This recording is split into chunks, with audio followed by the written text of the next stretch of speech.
여러분 지난주 데일리 미션 다 각자 자리에서 했죠? 네, 그 시간을 통해 부활이 지금 나에게 무슨 의미가 있는가를 충분히 고민하고 스스로 답을 내렸던 시간이었기를 바라요. 여러분 혹시 PPT 좀 넘겨줄래요? 이 스스로 답을 찾아가는 과정은 여러분 굉장히 중요해요. 안 넘어간다. 넘겨주세요. 한 장만 더. 선생님들이 해주는 건 우리들의 이야기일 뿐이지 여러분들의 이야기가 아니거든요. 수학 선생님이 앞에서 문제 풀어주면 나도 풀 수 있을 것 같지만 막상 풀면 안 되는 것처럼 선생님들이 해주는 예수님에 대한 이야기는 우리가 경험한 이야기예요. 여러분들이 스스로 답을 찾아가는 과정이 있어야, 스스로 예수님께 묻고 답하는 과정이 있어야 그것이 나의 이야기, 여러분의 고백이 될 수 있는 거예요. 여러분, 하나님 사랑합니다. 예수님이 나를 위해 죽고 부활하셨습니다. 예수님으로 인해 내가 구원받았습니다 라고 말하는 것 굉장히 쉬워요. 하지만 충분하지 않아요. 만약에 세상이 혹은 누군가가 여러분에게 너 하나님 왜 사랑해? 신이 사람이 됐다는 게 말이 돼? 어떻게 사람이 죽고 다시 살아나? 나 이성적으로 이해가 되지 않아 라고 질문했을 때 여러분들이 막 이상한 말 하지 않고 정확하게 예수님을 전하려면, 내가 믿는 예수님에 대해서 드러내려면 여러분이 고민하고 나의 언어로 답을 만들어 놓는 게 굉장히 중요해요. 왜냐하면 우리가 하는 이 고백은 예수님에 대한 배경 지식이 있는 사람들은 이해하지만 교회를 와보지 않거나 예수님에 대해 모르는 사람들은 받아들이기 어려운 부분이거든요. 그래서 여러분들이 스스로 답을 찾아가는 시간을 가져야 돼요. 그래야 예수님을 더 깊이 알 수 있고 나를 향한 믿음이 무엇인지, 내가 무엇을 믿고 있는지, 나의 믿음이 어디에 있는지를 확인할 수 있어요. 그러니까 여러분 스스로 질문하고 답을 찾아가는 과정을 계속 해보세요. 그런데 이 생각하는 게 어려워요. 오랫동안 깊이 생각하는 게 쉽지 않아요. 왜냐하면 우리는 빠르고 빨리 지나가는 것들에 익숙하다 보니까 오랜 시간이 걸리는 게 좀 힘들어요. 어색한 거죠. 그래서 여러분 더 고민하고 생각하는 시간을 가져야 돼요. 생각하는 시간을 여러분들이 가져야 돼요. 스스로 생각하지 않으면, 고민하는 습관이 없으면 하나님의 사랑이 얼마나 크고 깊은지 잘 알 수 없어요. 그냥 저를 통해, 선생님들을 통해 듣는 예수님에 대한 지식만 가지고 하나님에 대해 오해할 수 있어요. 오늘 우리가 함께 살펴볼 사람이 딱 그랬어요. 하나님의 말씀을 누구보다 잘 안다고 생각했고, 모든 사람들이 율법에 관해서 네가 최고야, 너가 완벽해 라고 말하던 사람이었어요. 그런데 그 사람은 문자적으로만 성경을 알았지 그 안에 숨겨져 있는 하나님의 진짜 뜻을 잘 몰랐어요. PPT 좀 넘겨줄래요? 여러분, 이 소랑 한 장 더, 이거 보면서 어떤 느낌이 오세요? 무슨 느낌이 오세요? 오늘 우리가 살펴볼 사울이 저런 마음을 가지고 그리스도인 공동체를 공격하기 시작했어요. 눈에 불이 나와요.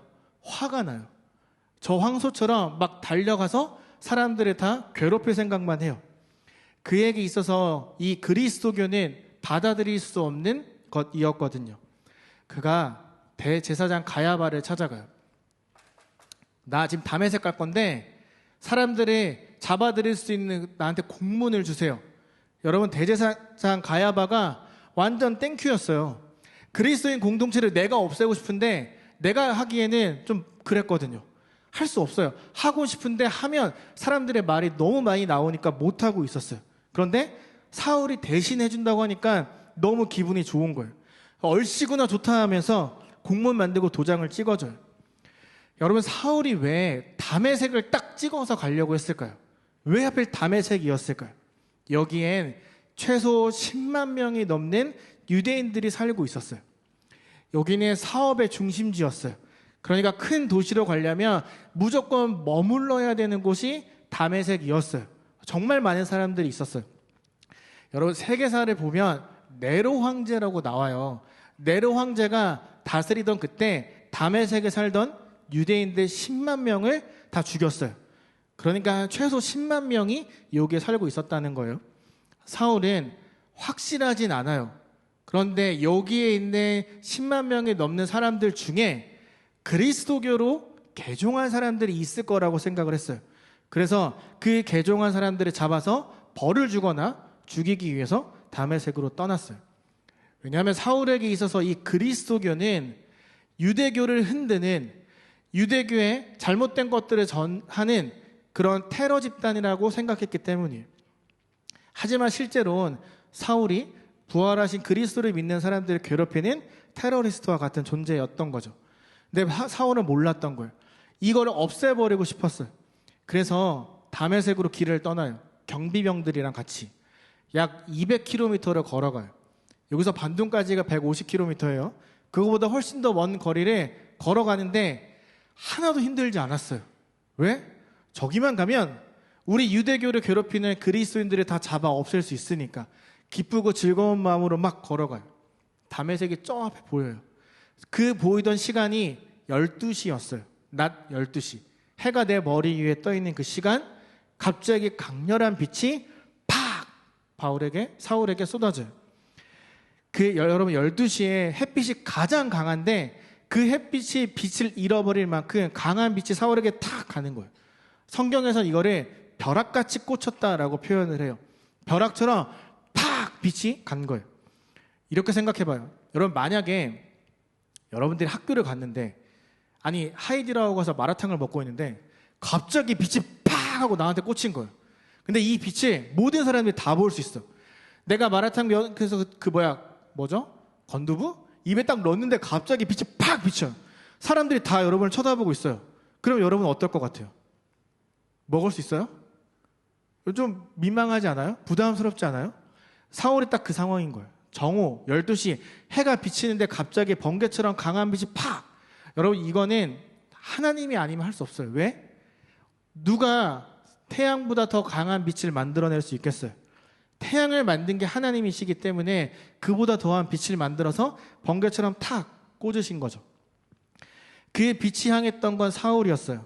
사울이 어떤 사람이었죠? 여러분이 아는 사울은 어떤 사람이에요? 가장 열정적으로 예수님을 믿는 사람들을 잡아 공격하던 사람이죠.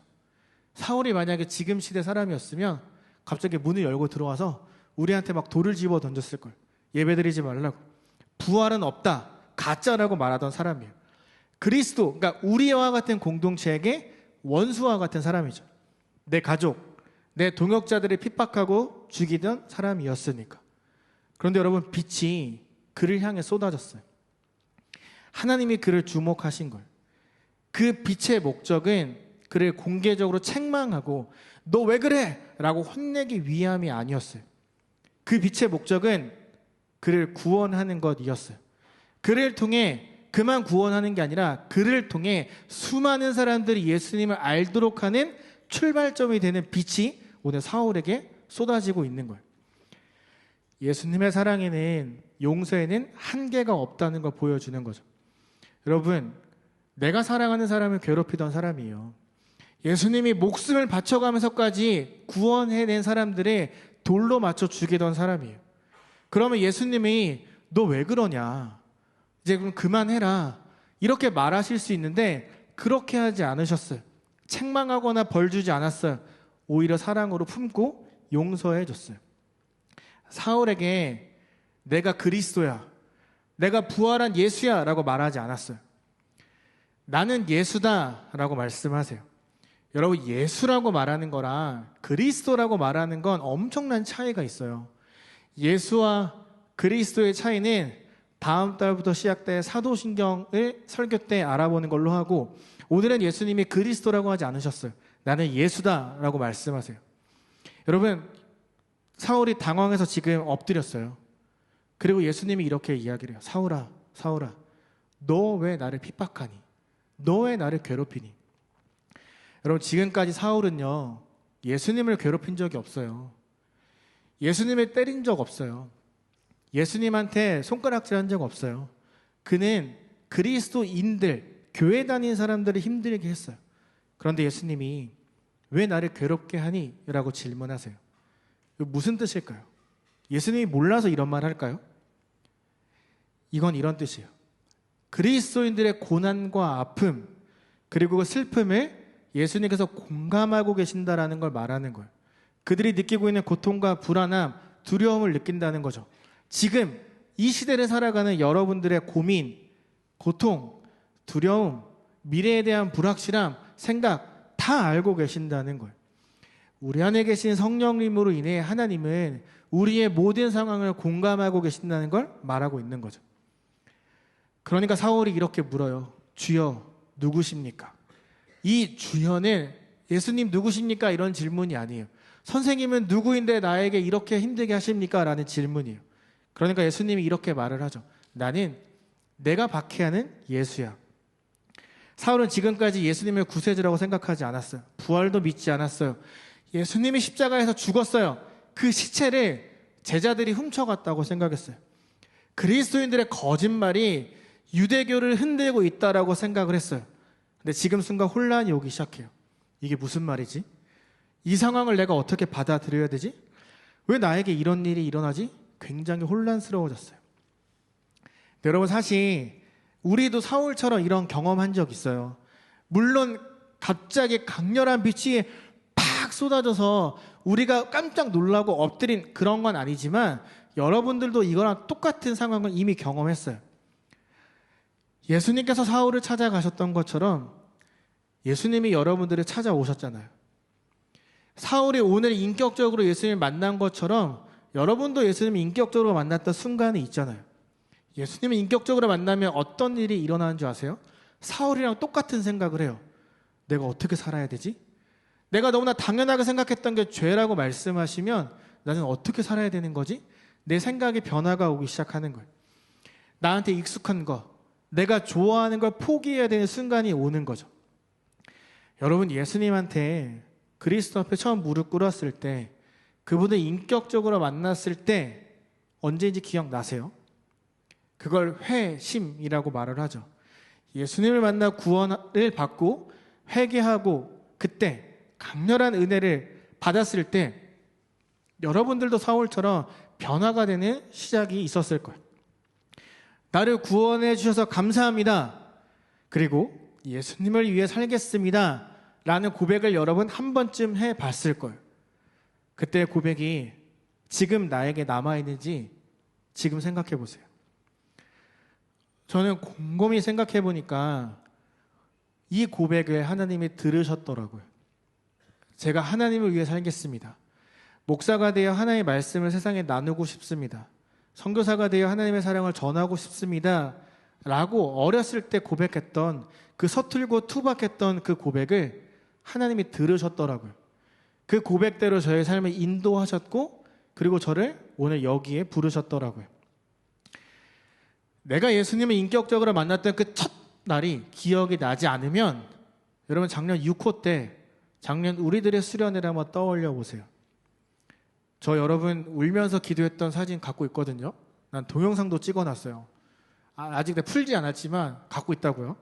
여러분 그때 했던 고백 뭐라고 기도했는지 기억나세요? 뭐라고 울면서 기도했는지 여러분 기억나세요? 그때 고백이 남아서 지금 여전히 나의 삶을 이끌어가고 있어요. 그런데 여러분 나는 기억하지 못하는데 하나님은 그 고백을 기억하세요. 그래서 그 고백대로 살아가면 함께 기뻐하시고 그 고백대로 살아가지 못하면 함께 마음 아파하고 힘들어하고 계세요. 사울을 통해 핍박받던 그리스도인들의 마음을 아셨던 것처럼 여러분들의 그 고백을 기억하고 함께 하고 계시는 거예요. 지금 혼란에 빠진 사울에게 예수님이 다메섹으로 들어가라고 해요. 여러분 일반적으로 너 절로 가라고 하면 갈 수 있도록 해줘야 될 거 아니에요. 사울아 다메섹으로 들어가. 사울이 딱 일어났어요. 앞이 안 보여요. 눈이 멀어버린 거예요. 아니 가라고 해놓고 한 발도 걸을 수 없도록 눈을 막아버린 거예요. 그래서 경비병들이 사울을 데리고 방에 데려다 줘요. 3일 동안 나오지 않고 먹지도 마시지도 않고 계속 고민하기 시작해요. 그 3일은 사울을 바꾸는 시간이었어요. 죽어서 차갑게 식어버렸던 시체를 찾아갔던 여인들에게 예수님이 가셔서 왜 울고 있느냐? 너가 찾아야 되는 건 죽은 시체가 아니라 살아야 될 예수야 라고 말씀하셨던 것처럼 사울은 그 3일 동안 저걸 받아들이는 시간이었어요. 내가 중요하게 여기던 것들이 잘못됐구나, 방향이 틀렸구나, 그걸 깨닫고 받아들이는 시간이었어요. 자기의 삶을 계속 돌아본 거예요. 담에색으로 오는 길에 있었던 이해할 수 없는 상황을 계속 머릿속에 두고 묵상하는 거예요. 나는 예수다 라고 말씀하신 그분이 누구일까 계속 고민한 거예요. 이 3일의 시간은 사울만 변화시킨 게 아니에요. 전 세계에 복음이 전해지는 출발점이 되는 시간이었어요. 여러분, 사울이 예수님을 만나 변화된 이 이야기는요, 사울이라는 한 사람이 변화되었습니다, 그런 이야기가 아니에요. 하나님이 자신을 핍박하던 사울을 변화시켜줬다라는 그런 이야기가 아니에요. 이건 사울의 이야기이기도 하지만 저와 여러분, 나의 이야기이기도 해요. 저와 여러분을 향한 하나님의 부르심의 이야기이기도 해요. 우리가 경험한 구원, 은혜, 앞으로 경험하게 될 은혜에 대한 이야기이기도 해요. 여러분, 사울은요, 유대인과 이방인 사이에 끼어 있던 사람이에요. 다메섹을 향해 가던 이 사울의 이야기는 단순히 그가 변화됐습니다, 예수님을 향해 돌아섰습니다, 그런 이야기가 아니에요. 유대인과 이방인 사이에 끼어 있는 사울이 소명, 꿈을 발견한 시간이에요. 전혀 몰랐지만 그가 잊고 있었던, 하나님이 갖고 있었던 그 계획을 알게 된 순간이었어요. 그는 특별한 임무를 부여받은 사람이에요. 앞으로 그를 통해 많은 사람이 예수님을 알게 될 거예요. 그를 통해 하나님의 흔적이 이 땅에 새겨질 거예요. 그를 통해 하나님의 형상이 회복되는 사람들이 많아질 거예요. 근데 여러분, 이 특별한 임무는 사울에게만 주어지지 않았어요.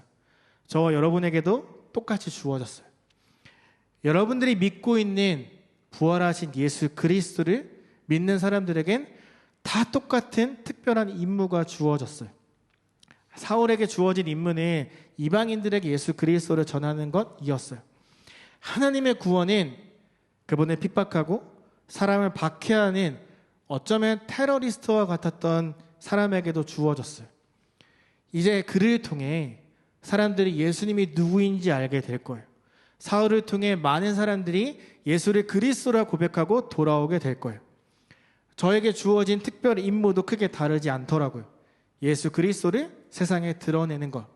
나의 언어로 내가 경험한, 내가 알고 있는 성경 말씀을, 내가 경험한 예수 그리스도를 나의 언어로 고백하는 게 저의 특별 임무예요. 그래서 하나님이 가라고 하시면 주저하지 않고 옮겨 다녔어요. 물론 자카르타 올 때는 1년 더 한국에 있고 싶은 마음이 있었는데요. 그때 하나님이 사모님을 통해서 또 기도할 때 저에게 이런 마음을 주셨어요. 네가 원하는 거 말고 내가 원하는 거 해. 네가 원하는 대로 있지 말고 내가 원하는 대로 가. 그래서 순종하는 마음으로 다 포기하고 여기에 왔어요. 그리고 여러분을 만났어요. 전 너무 행복해요. 저에게 주어진 것처럼 여러분들에게도 특별 임무가 있어요. 여러분, 혹시 내가 왜 자카르타에서 살게 됐을까? 수많은 나라가 있는데 왜 자카르타에서 내가 살게 됐을까? 생각해 본 적 있어요? 한국에 가고 싶다는 말을 종종 듣는데 아무래도 한국이 여기보다는 좀 더 낫겠죠. 여러분, 여기서의 삶이 매일매일 행복하세요? 왜 하나님은 여러분을 정말 너무 중요한 청소년 시기에 여기에 살게 하셨고 자유교회 공동체를 만나게 하시고 여러분이 속해 있는 교회 공동체에서 지내게 하셨을까요? 전 여기에도 특별한 목적이 있다고 생각해요. 솔직히 말하면 왜 여러분들이 여기에 살도록 하셨는지 난 몰라요. 하지만 제가 어렴풋이 알고 있는 것, 기대하는 것 하나 있어요. 여러분은 사울처럼 한국인과 이방인 사이에 살아가는 사람들이에요. 여러분, 한국어 할 수 있죠? 영어 할 수 있죠?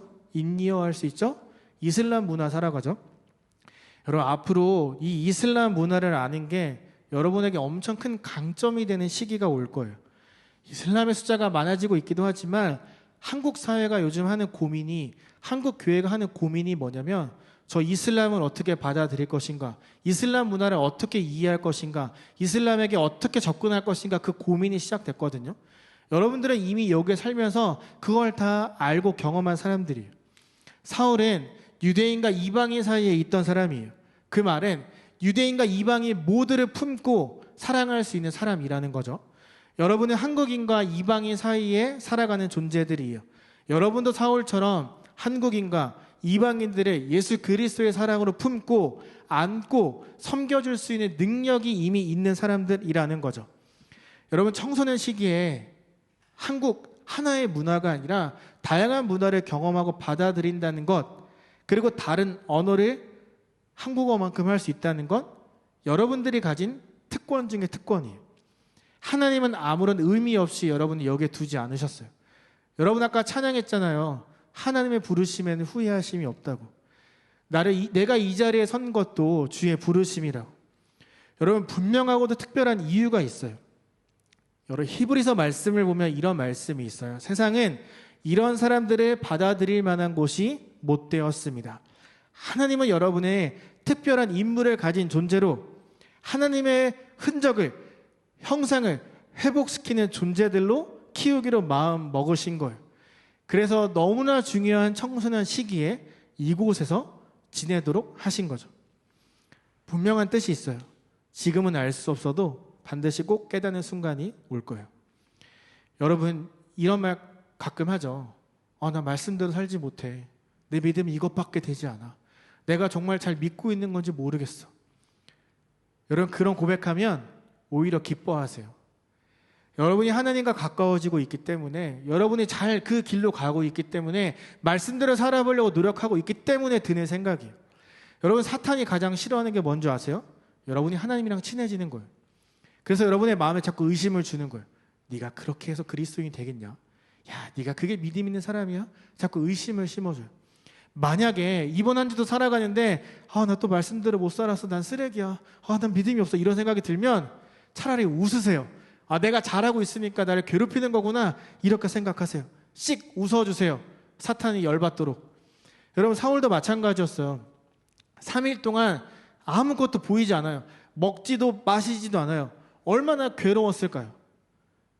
보이던 사람이 아무것도 안 보이는 거예요. 얼마나 괴로웠을까요? 자기가 살아왔던 인생 전부가 부정당하는 느낌을 받았어요.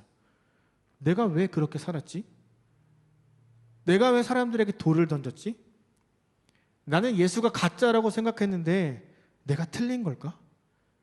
부활은 없다고 생각했는데 이게 맞을까? 그런데 왜 날 찾아오셨지? 나는 죄인인데? 사람들을 죽이던 사람인데? 사람들을 핍박하던 사람인데? 예수님을 미워하던 사람인데? 왜 날 찾아오셨지? 그의 세계관이 깨어지는 3일의 시간을 보낸 거예요. 여러분, 내 마음을 가득 채우고 있는 무언가를 깨뜨린다는 건 굉장히 힘들고 어려운 일이에요. 그래서 기도하기 힘든 거예요. 그래서 스스로 답을 찾아가기 어려운 거예요. 고민하는 시간이 어색한 거예요. 말씀 한 장 읽는 게 괴로운 거예요. 여러분, 우리도 사울처럼 이 3일의 시간, 우리에게도 그런 시간이 필요해요. 그렇다고 3일 동안 방에 들어가서 나오지 마세요, 이런 이야기 아니에요. 집에 가서 엄마 나 밥 안 먹어, 목사님이 3일 동안 방에 있으니 학교도 안 가, 이런 말 하면 안 돼요. 그런 게 아니라 그 시간이 괴로워도 하나님의 부르심에 깨닫기 위해서 여러분이 계속 고민하고 땀 흘리고 씨름하는 시간이 필요하다는 거예요. 이 시간이 있어야 돼요. 그래야 여러분이 인스타에 하는 고백처럼 살아갈 수 있어요. 인스타에 고백을 멋있게 하는데 그렇게 살아가지 못할 때가 많잖아요. 내 고백처럼 살아가려면 이런 시간이 필요해요. 내가 고백한 대로, 기도한 대로 살아가려면 여러분 계속해서 고민하고 씨름하는 시간이 있어야 돼요. 매일 은혜를 달라고 기도하세요. 구하세요.